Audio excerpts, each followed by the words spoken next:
Good afternoon, everybody.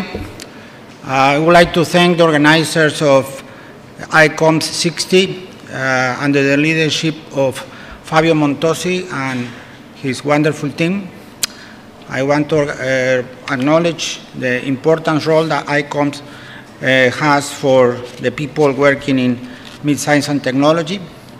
I want to acknowledge Elsevier for its wonderful mid-science publication and also the special issue that has been released for this conference, as well as the sponsors. And also I want to thank all the attendees and the authors, especially the authors. I have seen the posters that are excellent quality. I think they are very, very interesting contributions.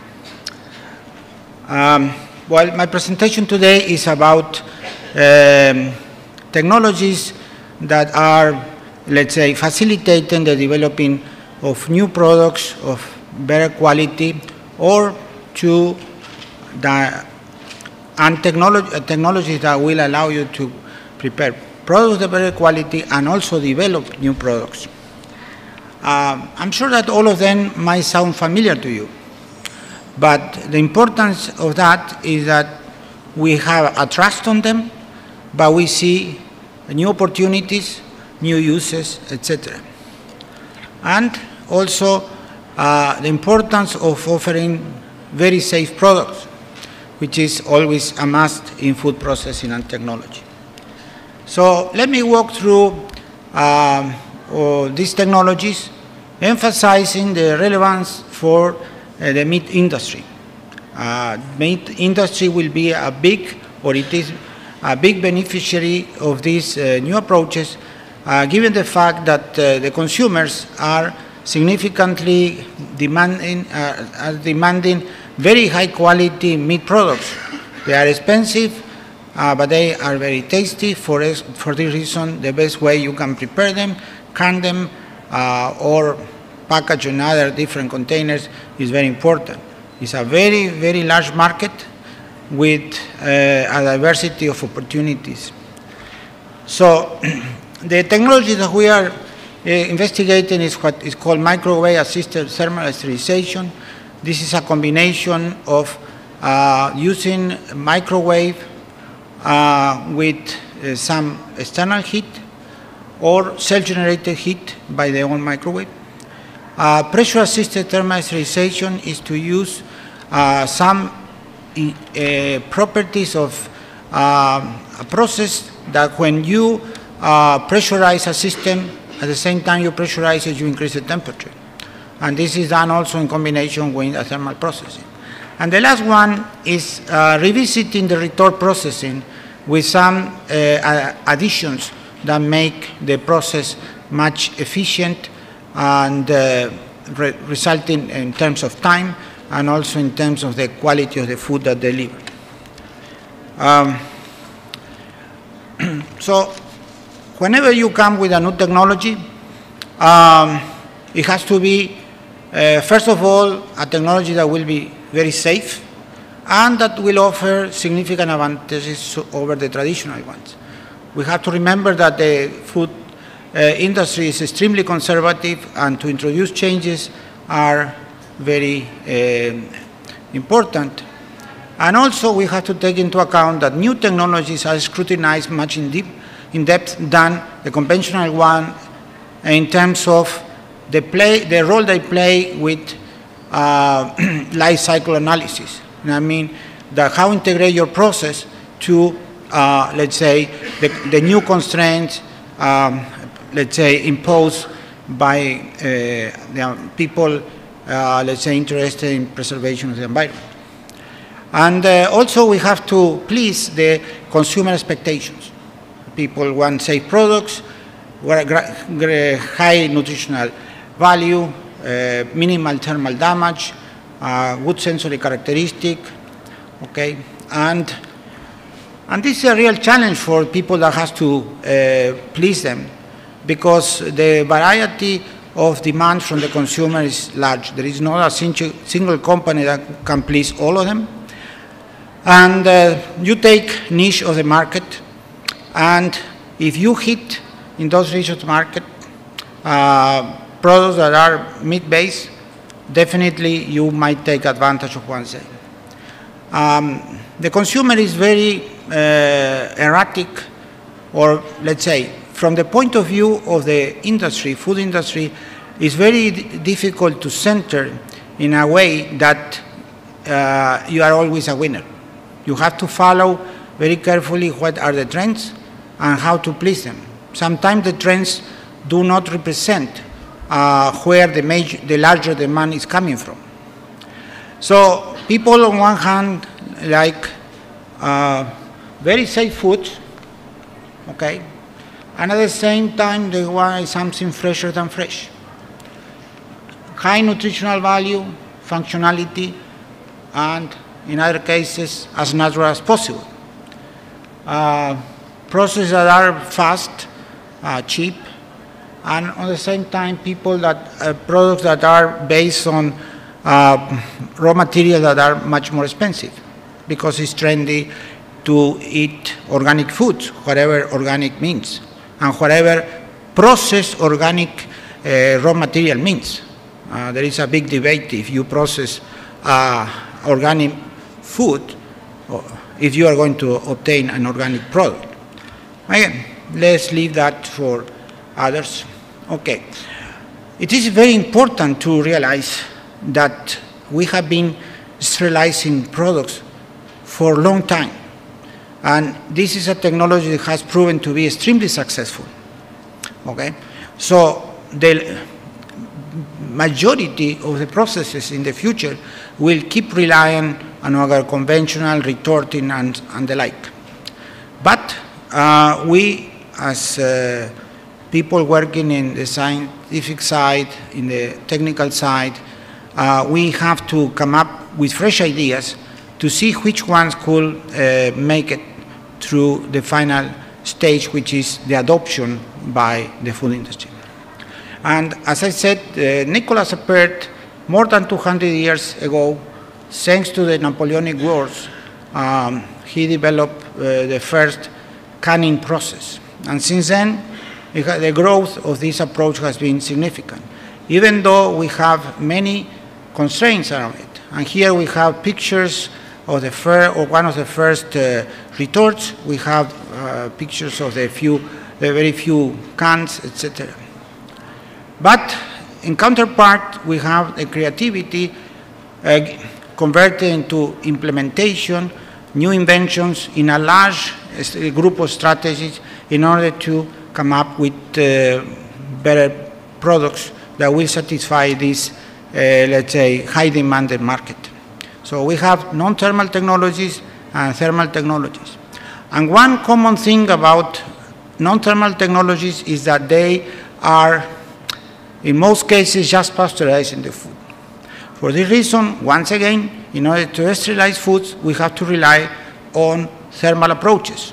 Maybe not 100%, maybe take into account the advantages of some non-thermal technologies. Here we have a number of products that are offered to the market in a conventional manner, and you see that we have a number that is very, very high that are in continuous demand. And for this reason, to adopt new technologies, it has to show the clear benefits. And this product will be always in the market and will be with the same kind of processes that we have seen before.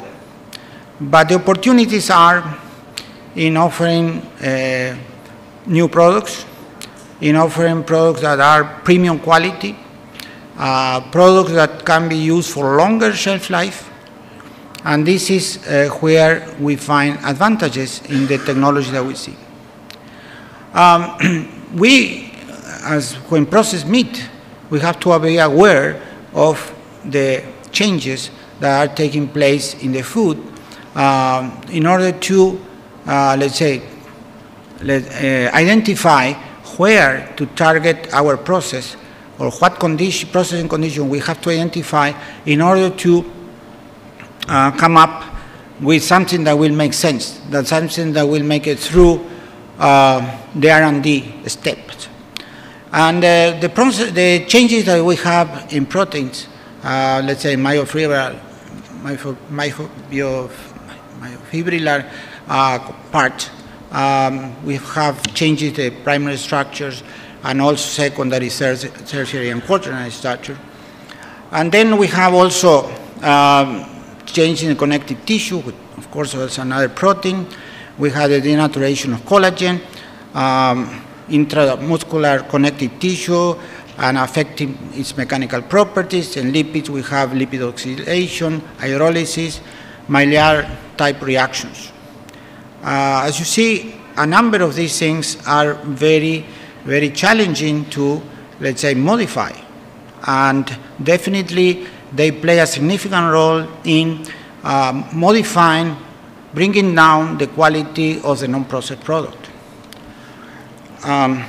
So we have a number of those changes that are noticeable. Loss of amino acids, we are losing digestibility, variability.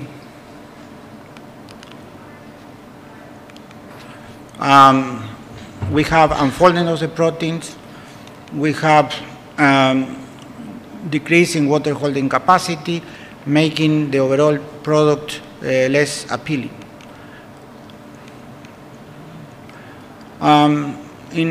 When we are talking about connective tissue, we have tenderizing effects, the shrinkage of the collagen. And when we are talking about lipids, the most affected parts are PUFAs, and of course the generation of off flavors and loss of nutrients. So in summary, these changes are affecting texture, flavor, color, and nutritional value. All of these are very important attributes that needs to be addressed properly. So let's jump into technologies. And the way I identify the past is starting through something that we know and how we are modifying it to make it better.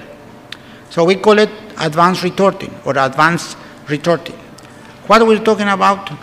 We're talking about commercial machines, let's say, similar to the one you have here, but for larger processing capabilities.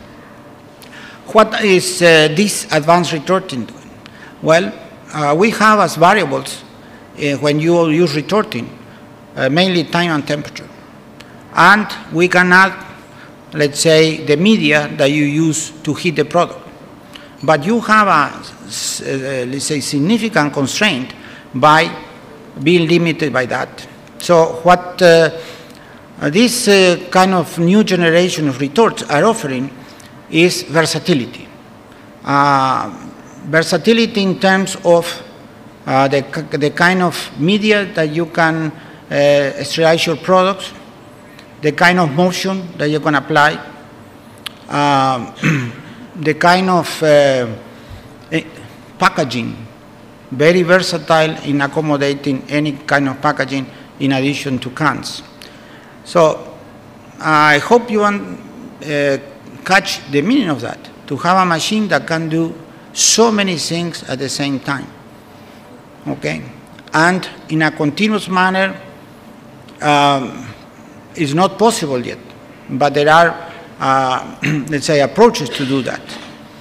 And it is a technology that where the control of the parameters is done very closely, warranting a high-quality product, a high-quality finished product. The cold points, the bad distribution of the heating media are very well, let's say, considered. And here, for example, this is one of the typical containers that we can process. 6 pounds trays, and expecting for these 6-pound trays shelf life of 5 years. This is not an easy proposition.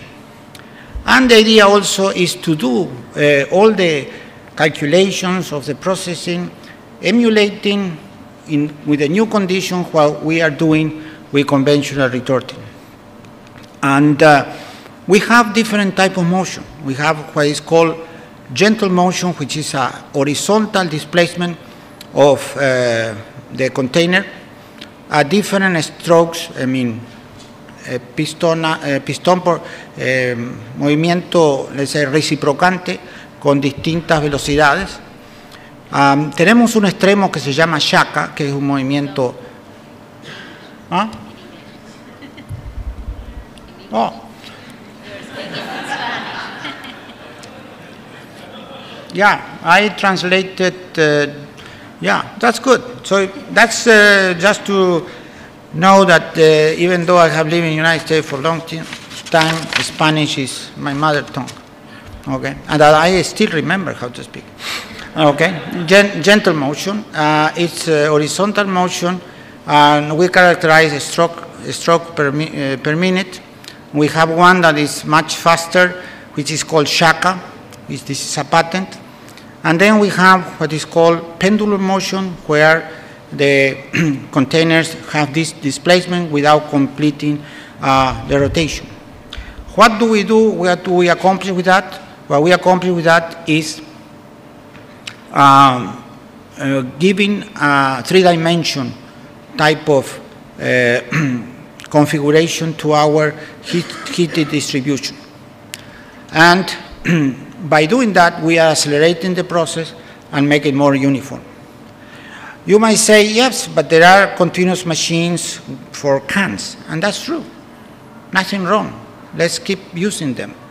But let the new approaches add to that the opportunity to process many other non-symmetric containers of different materials in the bottom and the top.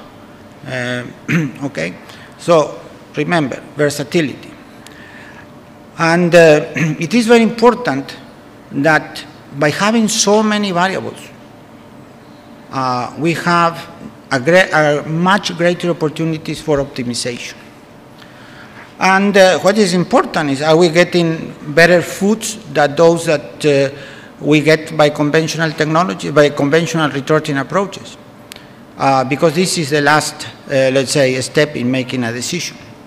And there are convincing arguments to demonstrate that this new type of equipment are, let's say, catching the attraction of the food industry. This is fantastic because of the credibility that retorting has among the food industry. Is that at the same time that we are running experiments on this, they're already using it. So there is not an implementation time. They're already using it in a very aggressive mode. What, for example, our university can do for them is to use small quantities in order to predict or to establish processing conditions for the industrial type of machine. Because since there are so many variables, we don't want to load the retort at the industrial level and then say, oh, we should have, let's say, process 3 less minutes. And so, and one very important thing is how we account for the distribution of our temperature, if we have, as I said, the cold spots, etc. And the good thing that Nicholas Apart didn't have are specialized computer modeling system. We have used one that is quite popular, which is Icomst. There are many others around, which allows to predict and follow the heat distribution inside a non-symmetric container, like the one you have in the picture, which are, as I said, trays for military rations, 6 pounds. And this is, for example, a product that is chicken breast in gravy. And this is a very challenging product. It has solid components, it has very viscous component, it has, let's say, a very unequal positioning of the solid part with, let's say, the moving part, let's put it away, the gravy. And it is not possible to extrapolate just by processing one single breast. This one has 18. Okay, and thanks to the ability that we have to calculate transfer coefficients, is that we can, let's say, manipulate our information and come up with excellent models that will allow us to effectively calculate what is going on. And then, when we have to extrapolate the results of a pilot plant system to an industrial system, through this type of modeling that gives us a very accurate prediction of what is going on, this extrapolation is made much easier. And also it's a tool that allows the industrial people to follow the process together with the recording, let's say, software they have. And this definitely will facilitate detection of deviations and let's say, identify processing conditions that are very safe. In terms of sensory, of course, the process has to be a winner to have a chance to be adopted. Here we have, let's say, some sensory results. I don't want to enter into the details, but the overall acceptability of the approach that I'm describing is quite appealing. Even though we are providing motion to a product that has a large solid component, where convection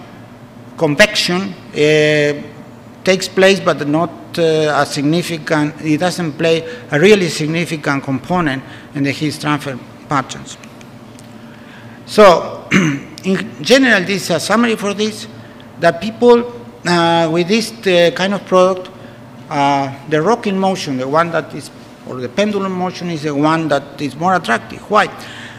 For this product, because the 3D really happens here, and the heating media inside the container that displaces is the gravy, and we facilitate that motion. So, probably the question is, how about cost, Gustavo? Well, the cost is very attractive because we are shortening the process quite significantly, sometimes to 1/3, okay? And this is not minor, but also because we are using the heating media in a more effective way, we also have saving there. Of course, the initial investment is higher, 3.5 years return on investment. High pressure processing. Many of you are familiar with high pressure and the success this technology has as a non-thermal tool. But because we got to learn more about these technologies, that we were aiming higher, and trying to go from pasteurization strategies to sterilization. And the pressures that we generate convey significant difference in the product that we are pressurizing. We make the products to, like water, to decrease the freezing point. We have a contraction of the liquid, something that in school we always say that liquids are non-compressible. And one of the important characteristics is that we allow us, we facilitate each time that we compress, we elevate the temperature. And this is called compression heating. And we know how high pressure works, I hope. And this is a well-established technology. And we go very high in terms of pressures, 600 megapascals, 6,000 bars, and the like. And all of these products that you see here have been, let's say, adopted in the food market with great success. Some of them are new, and some of them have new approaches to be processed. But we have a much bigger challenge, which is to sterilize. So the idea is to bring a new dimension to the process. It's pressure time and temperature, heat. Okay, and one thing that we learned that depending on the process, depending on the material we have, is a kind of temperature increase we get. As you see, for example, edible oils have a very attractive compression heating. That means that each time that you compress, you get an increase in temperature. So the idea is to have, in order to have a sterilization, is instead of start pressurizing your product at ambient temperature, you go very high, like 90 degrees centigrade, in a preheating mode. You preheat your product, you preheat the pressurizing media in your vessel. And then when we have the same temperature, 90 degrees, we introduce the food in a adequate packaging, and then you pressurize. And you go from 90 to 110, 115. Hello, we are in sterilization temperature. And we can apply that for the time needed to reach the F0 that we want. Okay, is that possible? It looks fantastic. And how will be the final product quality? Definitely significantly improved. Why? Because we are going to follow, if we follow pressure and temperature, they follow the same pattern of grow and decrease. And we can establish a set of steps where we preload our system, we preheat it, then we do the same with the high pressure machine, and we apply the pressure for 5 minutes, we cool, and we finally pack the material. It looks very simple. And here is the reason for being very appealing. This is a conventional retorting process. Longer time, higher temperatures. Here we do this in a much shorter time with less temperature, least maximum temperatures. So how this been effective in, let's say, critical microorganisms, pathogenic microorganisms? Of course, yes. And the combination of these two, pressure and temperature, what we call pressure-assisted thermal sterilization, has proven to be very effective. As a matter of fact, this technology has been approved by FDA 5 years ago now to be used at the industrial level.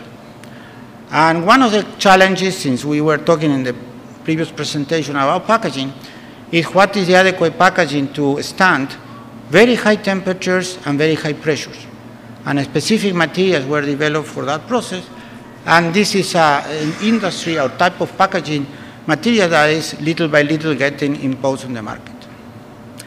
Do we have equipment for that? Sure.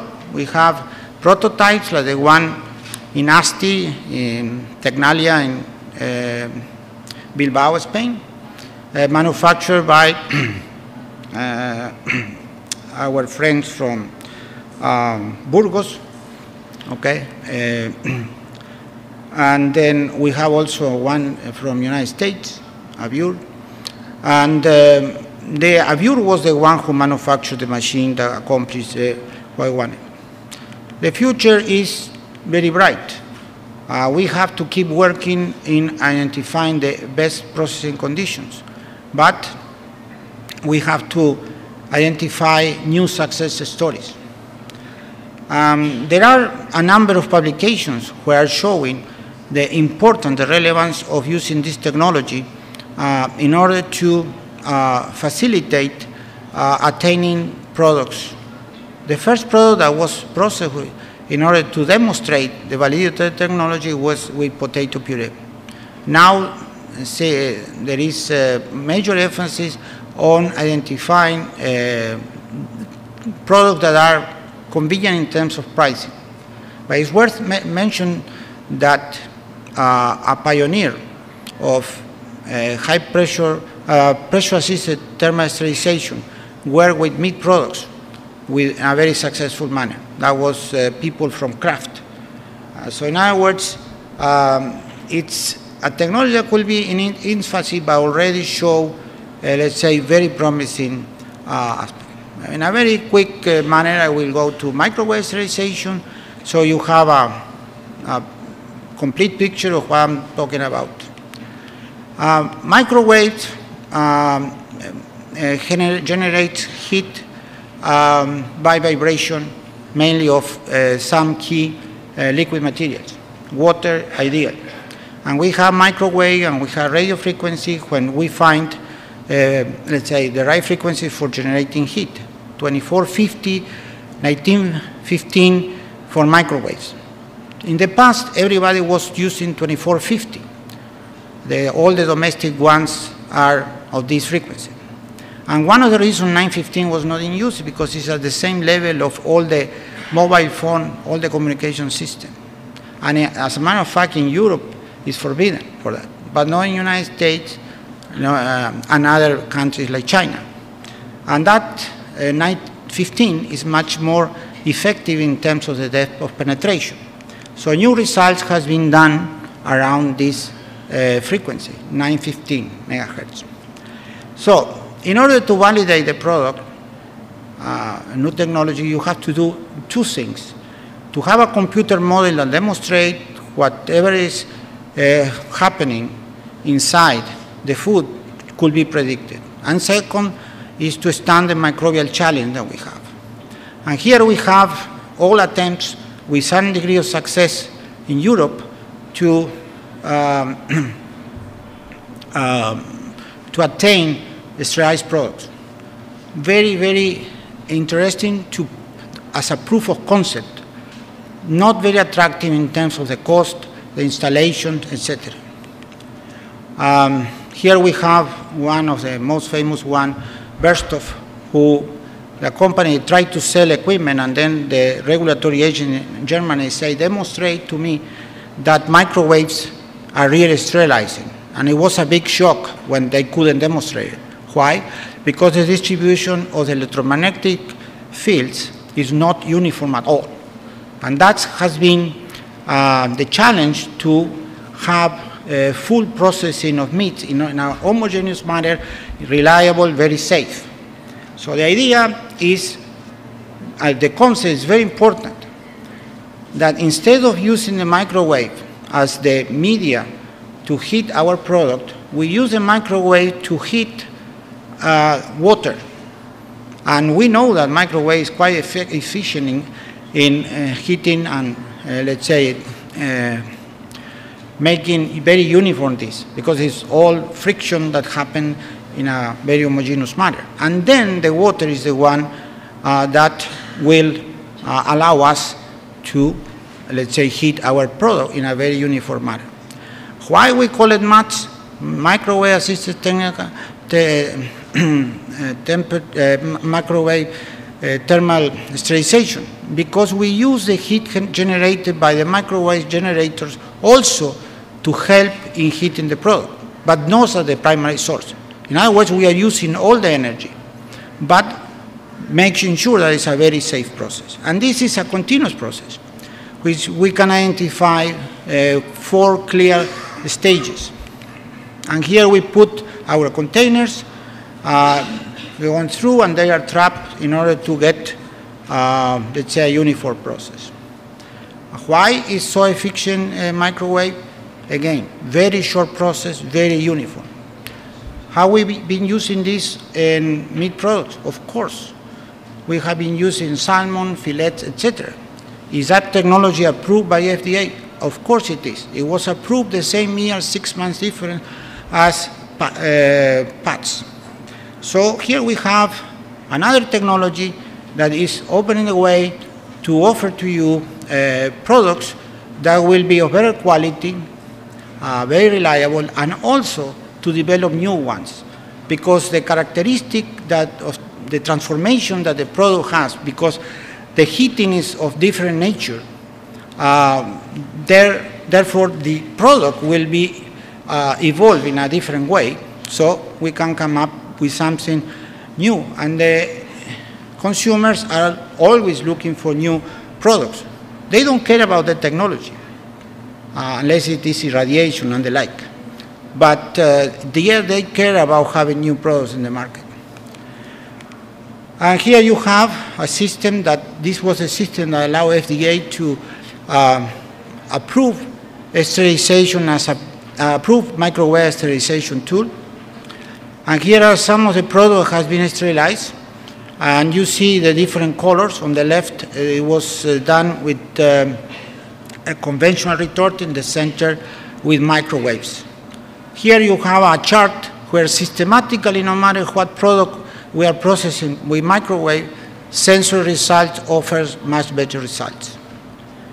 So all of these things are leading to the concept of food factories in the future. Let's say enterprise that will optimize everything: where to place a raw material, which raw material to use, how to store them, how to process, how minimize, let's say, the number of operators, what technology to use, how good this approach will be for the environment, and how much, of course, the consumer will like the price they pay for the product and the quality it has in terms of please the sensory aspect. With that, I will say that I hope in this journey through 3 technologies that maybe some of you were not aware of, we can come up with something that will be very useful for the meat industry of the future. Muchas gracias.